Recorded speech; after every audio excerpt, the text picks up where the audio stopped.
téléphone de l'adresse suivante.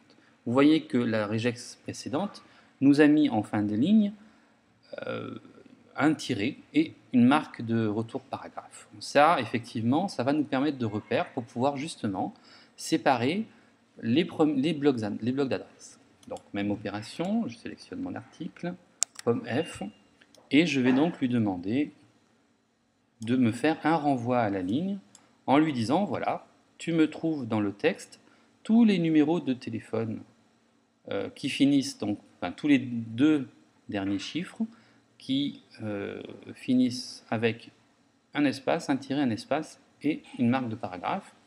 Et tu me remplaces donc par la conservation du numéro des deux derniers chiffres plus des retours chariot.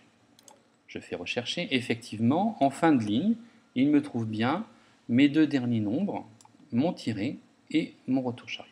Je fais remplacer. Là, il va effectivement à la ligne. Je fais le suivant. Là, il fait effectivement à la ligne. Je fais tout remplacer. Et terminé. Là, maintenant, nous avons réussi à séparer chacune des lignes et séparer. C'est-à-dire chaque bloc d'adresse de chaque agence avec son nom, avec le nom de l'agence, l'adresse et le numéro de téléphone et fax, et bien séparer les uns des autres, ce qui va nous permettre maintenant de faire une mise en forme un peu plus poussée. Une fois que nous avons ça, nous allons revenir sur nos tabulations, car pour la suite de l'exercice, nous allons appliquer des styles imbriqués, et pour que nous puissions appliquer ces styles imbriqués, il ne nous faut pas des tabulations, mais il nous faut des retours forcés. Donc, la prochaine recherche consiste simplement à éliminer ces tabulations et à les remplacer par des retours forcés. Donc, comme F pour faire rechercher remplacer. Je choisis donc ma regex qui dit que je cherche une table et je la remplace par un retour forcé. Voilà. Donc, je lance une première recherche. Effectivement, là, j'ai mon retour forcé. Hop, ma tabulation, voilà, je la remplace par le retour forcé. Suivant, pareil, etc., etc. Et ensuite, je fais tout remplacer. Là, maintenant, on commence vraiment à y voir beaucoup plus clair. On a une mise en forme qui ressemble un peu plus à ce que l'on veut, c'est-à-dire une liste d'adresses bien séparées les unes des autres. Ce n'est pas encore tellement complet puisque dans ces blocs d'adresses, on ne sait pas où est le numéro de téléphone et où le fax. Donc, la prochaine étape est simplement de remplacer de faire la séparation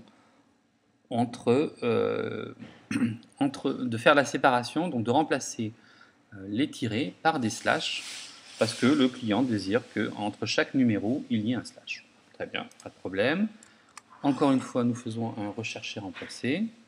J'appelle ma regex qui est déjà mise, et je lui dis, voilà, slash entre les numéros de téléphone. Je ne rentre pas dans les détails de la codification de la regex, on verra ça plus tard dans un autre tutoriel, où je vous ferai un petit topo sur un document PDF. Donc là, je fais une première recherche. Effectivement, je trouve bien ma chaîne de caractères qui est deux derniers chiffres, un espace tiré espace, quatre chiffres, et je vais la remplacer par exactement la même chose, sauf que je mets mon slash. J'en fais une deuxième, remplacer, tout est bon, je fais remplacer de partout. Ok. Là, on est ok. Maintenant, il faut qu'on rajoute devant chacun des numéros de téléphone le mot téléphone, le mot téléphone pour dire qu'effectivement ça c'est un téléphone.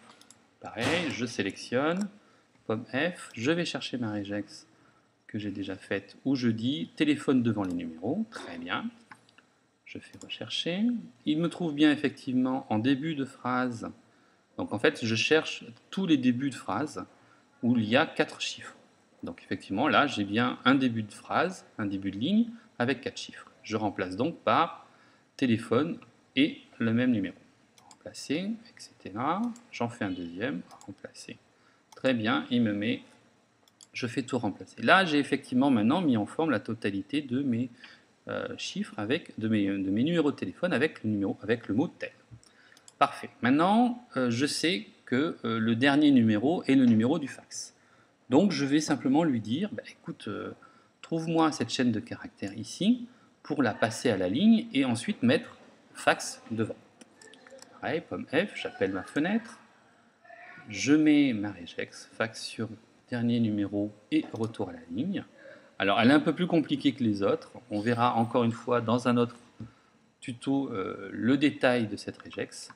Je recherche, effectivement, il me trouve bien la chaîne de caractères qui m'intéresse. Je fais remplacer, effectivement. Je vais bien à la ligne, je sépare donc bien mon dernier numéro qui est mon numéro de fax, je mets bien fax devant et la mise en forme est OK. Je fais un deuxième, remplacer, très bien. Et ensuite je fais tout remplacer, 463 modifications. Terminé. OK. Malheureusement, comme nous avons rajouté une ligne supplémentaire, notre petite mise en forme de séparation des blocs adresses a un petit peu sauté. Ce n'est pas grave, on va encore une fois lancer une regex, tout simplement, pour lui demander de bien faire la séparation entre le dernier numéro qui est le numéro de fax et le bloc d'adresse suivante. Donc, j'appelle encore ma fenêtre, regex séparation des blocs adresses, voilà, et je lance ma recherche. Ok, je trouve bien ce qui m'intéresse, et là c'est parfait, je vais bien à la ligne et je fais bien la séparation dans les blocs d'adresse. Suivant, parfait, tout remplacer, parfait. Là, on est de nouveau revenu à une mise en forme correcte, en tout cas qui est proche de celle que l'on veut. Il faudra quand même revoir la totalité des blocs de cette mise en forme pour corriger les petites erreurs, comme par exemple là, des marques paragraphes qui n'ont rien à voir ici, qui ont été rajoutées pour une raison x, y, mais dans tous les cas, cela ne vous empêchera pas quand même de revoir la totalité du document. Maintenant que nous avons bien séparé nos blocs avec une ligne pour le nom de l'agence, une ligne pour l'adresse, une ligne pour le téléphone, une ligne pour le fax, nous allons faire une mise en forme de la totalité de ce bloc en utilisant les styles de caractères pour mettre en avant chacune de ces lignes. Donc pour ça, j'ai préparé des styles de caractères que j'ai nommés agence, nom de l'agence, adresse et numéro, et je vais donc les appliquer automatiquement sur mon style courant. Ici, je suis avec mon texte courant qui est déjà formaté et préformaté avec une typo particulière. À ce style de paragraphe, je vais donc dire à InDesign, à chaque fois que tu vas rencontrer une marque de saut de ligne, tu vas appliquer un style différent. Donc, je double-clique sur mon style de paragraphe. Dans la colonne de gauche, je choisis lettrine et style imbriqué et nouveau style imbriqué. Je vais lui dire donc, comme ma première ligne correspond à mon nom d'agence, je vais lui dire que ici, tu appliques le style nom d'agence sur donc 1, et en fait, je cherche un saut de ligne forcée. C'est-à-dire qu'il va appliquer la totalité de mon style de caractère jusqu'à rencontrer le signe de saut de ligne forcée. J'en fais un deuxième pour l'adresse, donc pareil, adresse sur un saut de ligne forcée. Ensuite, identique pour numéro sur un saut de ligne forcée. Et il m'en faut un quatrième pour mon fax qui est le même que numéro.